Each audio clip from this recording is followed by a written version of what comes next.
Yo, what's up mga kagupit? Ako nga pala si Raymart aka Manggugupit.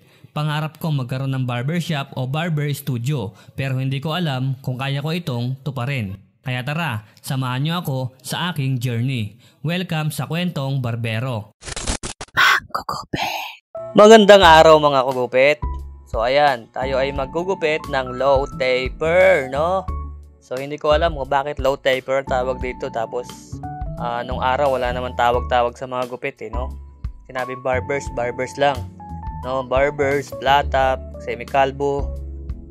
Parang ayan lang yung mga tawag dati na gupit, lombak, yan. Ngayon marami ng mga tawag, no. May low taper, high taper, mid taper, low paid, high paid, mullet, mga ganyan, crew cut. So, ayan. So, baka hindi ko lang alam siguro yung mga tawag, no? So, ayan. Shoutout nga pala sa mga malulupit na mga manggugupit dyan. So, tayo ay nag-aaral pa lang manggupit, pero 2016 or 2014 ata yun. Naggugupit na ako dati, kaso nga lang hindi ako gumagamit ng clipper o razor, no? Kasi razor pa yung tawag ko dun dati, eh. Ngayon ko lang nalaman na hindi pala razor ang tawag dun. Yung razor pala ay brand pala yun. At ang tawag pala doon ay clipper. Clipper at trimmer, no? So, meron tayo niyan, nakabili tayo. Tayo ay mas magiging consistent sa paggugupit, no? Dahil nung bata ako, pangarap ko to eh. Pangarap ko magkaroon ng barbershop. Pero ngayon, pangarap ko na lang makapiling siya. So, balik tayo sa paggugupit. Anyway, ginamitan ko pala ito ng number 3 na guard. Tapos 2, tapos 1 guard, no? So, hindi tayo gumamit ng 0.5 na guard dahil wala tayo nun. Number 4 lang yung pinaka natin na guard, pinaka mataas na guard natin. So, kapag nagkapera tayo, bibili tayo ng guard, yung hanggang 10 guard, no? Para sa mga mahilig magbagupit ng dyan, basket. Tapos, bibili rin tayo ng gunting, no? Dahil yung gunting natin ginagamit dito ay free lang yan sa nabili kong razor. Clipper, no? So, yung pangalan, yung brand nga pala ng aking clipper ay Henna Pro, tapos Henna.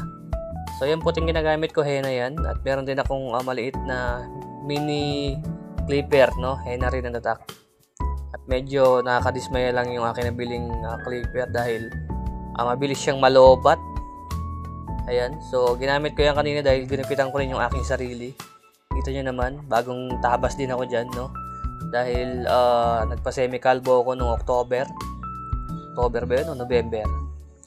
At ayan na yung haba niya ngayon. Kaya ginupitan ko na siya dahil bilog na yung aking buhok.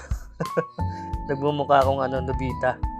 Kaya yan, binawasan ko na ng paikot, no? Ginamitan ko siya ng number 3, number 4, number 2 hanggang 1 guard yan. So anyway, balik tayo sa paggugupit, no? So ayan, ginamitan ko na siya ng number 1 na guard dahil nililinis na natin yung kanyang gilid, no? Clean cut.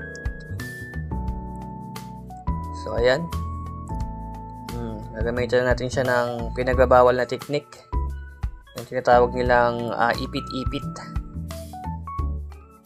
So ang galing ng mga barbero sa yung transition ng gunting tsaka saklay, no? Medyo na-amaze lang ako at pinag-aaralan ko rin siya. Pero nahihirapan ako dahil iba kasi yung inaral ko eh. Inaral ko kasi yung paleta tsaka rodela eh. Joke. Yun nga pala yung trabaho ko, no? Pintura, may pintura ako. At itong paggugupit ay aking pinapractice pa lamang ngayon dahil nag-asawa na ako sa pagpipintura, no?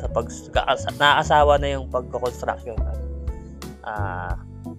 Naway pala rin tayo dito sa paggugupit, no? So ito ay aking minomodel yung anak ko sa gupitan, no? At ayan mga kapatid, no? Madilim na. Siguro mag-6 na dito ng hapon or gabi dahil ang lakas ng trip nito eh. Nagaya magpagupit eh. Kanina ko pa nangyayaya eh. Alas 2 pa lang eh. Kadalawang isip pa. At yun, naisipan niya rin magpagupit. Hanggang dito na lang tayo mga kagupit. Ayan ang result ng aking gupit ng low taper, no? Pasensyaan nyo ng aking gupit.